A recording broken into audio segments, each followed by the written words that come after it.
હવે બેંક નિફ્ટીમાં શું ફેરફાર થવા જઈ રહ્યા છે?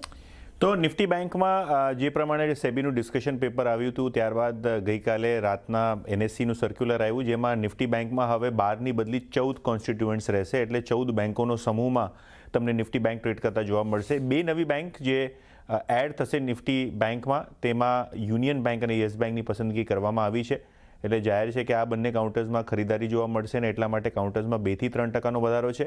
પણ જે ટોપ 3-4 કંપનીઓ છે જ્યાં કોન્સન્ટ્રેશન વધારે છે ત્યાં વેટેજ ઓછું થશે. દાખલા તરીકે ICICI bank, HDFC bank, axis bank અને કોટક બેંક જેવી પ્રાઇવેટ સેક્ટર બેંક્સનો 4 તબક્કામાં તમને ચેન્જ થતા જોવા મળશે વેટેજ, જેના કારણે આઉટફ્લો તમારી સ્ક્રીન્સ પર જે દેખાઈ રહ્યું છે એ આઉટફ્લો થશે.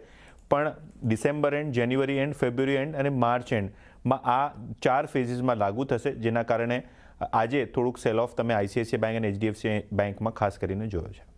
ઓકે.